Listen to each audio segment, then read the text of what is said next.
Bom dia, 5 de janeiro de 2026. Espero que você esteja bem e sua família também. Alguém pode perguntar: o que você está fazendo aí, Marco? Então, vim dar uma olhada no escritório aqui para ver minha agenda das audiências e tal, que tem que ser feito agora em janeiro, né? Aí eu já fico mais tranquilo. Mas os prazos mesmo só voltam dia 20.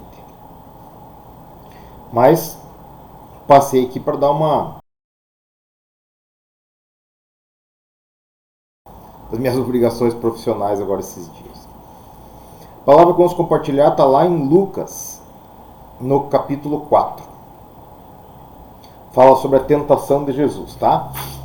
Diz assim: Jesus, cheio do Espírito Santo, voltou do Jordão e foi levado pelo Espírito ao deserto, onde durante 40 dias foi tentado pelo diabo. Não comeu nada durante esses dias e ao fim deles teve fome.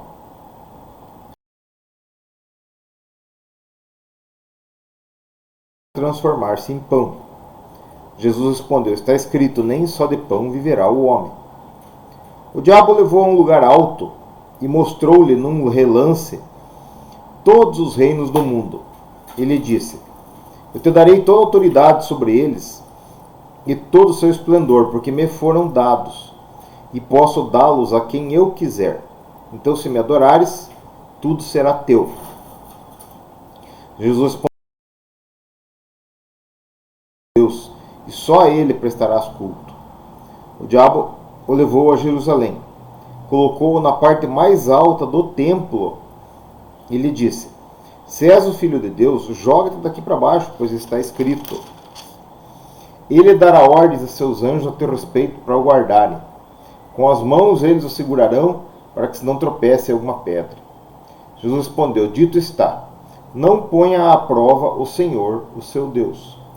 Tendo terminado todas as tentações, o diabo deixou até a ocasião oportuna. Gente, então assim, vejam que o diabo mesmo não tinha esse poder de ir lá levar Jesus para algum lugar para tentar ele. Isso tudo fazia parte de um plano, tanto que ele começa ali explicando que Jesus foi levado pelo Espírito ao deserto para o jejum. E ele foi tentado em 3 níveis, né? Ele foi tentado nos seus sentidos aqui na carne, né? Tá? Quando fala assim da fome, né? Estava com fome. Transforma essa pedra em pão, né? Depois ele foi tentado na vaidade, né? Tá? Ele falou assim: se você me adorar, eu te dou o comando desses reinos. E depois ele foi tentado na própria palavra, né? Para testar Deus, né? Tá? Então, aqui que eu falei para vocês, vejam.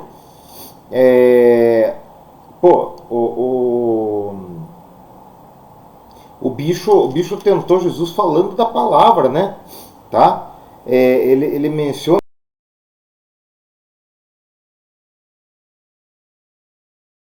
Não adianta, gente, ter a Bíblia só como um amuleto, né? Porque o próprio diabo pode não só ler a palavra, como conhecer, como, né, falar da palavra. Então ele não tem medo do amuleto, tá? Ele tem medo da palavra de autoridade, a palavra que é falada por uma boca que crê no que está falando, tá? E essas tentações, elas representam um nível de tentação que nós temos nas nossas vidas, né? Tanto nos sentidos, assim, na carne, na nossa vaidade e na parte espiritual, né? Então, o que Jesus falou? Jesus respondeu ao diabo com a própria palavra. Notem aqui que Jesus não tinha lá um pedaço de pau, uma espada para dar no bicho, não. Ele foi respondendo na palavra. À medida que o diabo tentava ele falava na palavra. Tentava falando na palavra. Porque isso aqui, gente, não existe palavra inútil, né? Aqui tá dando vários exemplos para nós, assim, na forma que a gente deve agir durante a vida. Porque nós gostamos de ouvir aquilo que é conforme a nossa opinião. Por isso que se formam as bolhas, né, hoje em dia. Antes só tinha amigos assim, é, que tinham a mesma opinião que você. E isso era ruim porque você ia num jogo de futebol, mas tinha os dois tipos de gente. Ia no churrasco, tinha os dois tipos de gente. Na família tinha os dois tipos de gente com opiniões diferentes.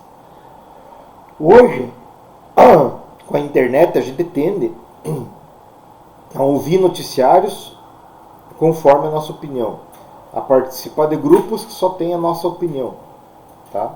Essa é a bolha, né? E a gente é tentado todos os dias a viver nessa bolha, porque daí a gente tem a impressão que a gente está fazendo o que é correto e não precisa fazer um juízo de valor entre as duas coisas, né? E esse modelo que Jesus deixou aqui para nós, ele explica isso, esses níveis de tentação da carne, depois o do nosso aspecto psicológico, as nossas vaidades, e o terceiro da própria parte espiritual. Muito bem. Todo mundo é assim, tá? Eu sou, você é, todos somos assim.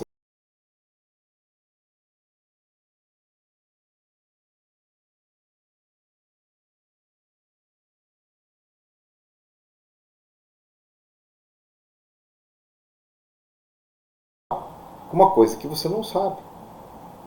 Difícil, né? Porque a coisa é assim, ó. Você tem que fazer um determinado negócio e tem que contar só uma mentirinha para o troço dar certo, né? Só uma mentirinha.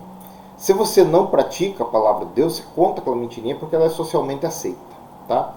Agora, se você ler uma palavra de Deus que diz assim, não minta, aí você já fica complicado. Você diz assim, não, eu perco o negócio, mas eu não vou mentir, é contra a palavra de Deus. Mas para isso você tem que conhecer a palavra de Deus, porque se você for só pela opinião da bolha, só pela opinião do grupo, só pelo que a sociedade te ensina, você acha que está fazendo certo. E vai caminhando alegrinho e assobiando para o inferno, né? Esse que é o complicado, gente. Às vezes a gente pensa que está fazendo certo e não está. E aí, no fim, as coisas dão errado. Isso para quem acredita na Bíblia, né? Porque tem não acreditam na Bíblia, tá? Não acredita na Bíblia, não acredita em Deus e tal, e segue sua vida, tá? Esses são uns. Tem os que acreditam e tentam cumprir fielmente. E tem um grupo que é o pior de todos, que é o que acredita pela metade, né? Que vai ali, tá na igreja, na missa, no culto, e depois está fazendo o contrário. Eles são os piores, porque esses são os burros, né? Porque se o cara tá... Primeiro assim, se o cara tá numa missa e num culto, e ele não acredita na Bíblia, ele está perdendo tempo. Podia estar jogando tênis, jogando futebol, bebendo, sei lá, fazendo qualquer outra coisa, né? Mas está ali perdendo tempo porque está vendo um negócio que ele não acredita. E depois ouve aquilo ali e sai fazendo o contrário. Então, pensa num troço mais incoerente, né? Agora, como que nós lidamos com isso? A gente tem que ler a Bíblia. Pô, se você lê lá, não minta, pare de mentir. Vai se exercitando. Se lê ali, não fale palavrão, pare de falar palavrão, né? Se ele tenha paciência, seja manso, pacífico, seja assim. Respeita as leis, respeita as leis. Pague as contas, pague as contas, né? Conforme está na Bíblia.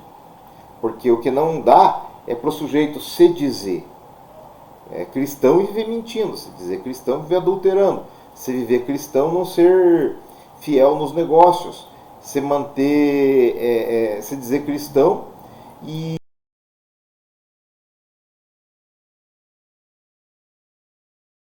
que não está na Bíblia, né, e o cara anda fazendo, o cara não pode se dizer cristão, é uma vergonha. Como a gente tem liberdade religiosa, só não se dizer, não, eu não acredito em nada e faço minha vida assim. Agora, se você é dos que acreditam, leia a sua Bíblia aqui, ó.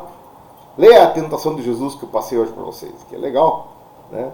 Leia, tem notas de rodapé nas Bíblias e coisa, e dá para ir tentando fazer o correto. Não precisa você ser perfeito, tá? Mas tente ser melhor um pouquinho a cada dia, Deus se agrada disso. Eu estou há 27 anos nessa caminhada minha aí, tentando reescrever minha história, e confesso para vocês que várias vezes eu me decepcionei comigo mesmo, eu decepcionei a Deus, não estou falando nem de antes, né, porque antes era uma coisa terrível, mas não é fácil, tá? A vida com Jesus não é fácil, ela é disciplina, e ela, a cada dia você tem que melhorar um pouquinho, e volta e meia você tem que voltar, que nem eu falei, Mateus 5, 6, 7, volta e meia você tem que voltar e ajeitar alguma coisinha para trás. Mas eu tenho no meu coração Porque Deus se agrada dessa nossa entrega, desse nosso esforço a cada dia. Se você está afim de fazer isso, comece lendo sua Bíblia aí e tal. E tamo junto, porque você não está sozinho nessa. Então, em cada dia estou aqui me exercitando para fazer as coisas de forma correta. Mas Deus tem sido bom para mim. Tá? Eu tenho tido muito motivo de alegria na minha vida. Então, eu só digo para vocês que vale muito a pena isso. Tá? Vale muito a pena. Leia a Bíblia. Leia aos pouquinhos ela. Se você amanheceu hoje e está vivo aí, você pode ler um capítulo da Bíblia também.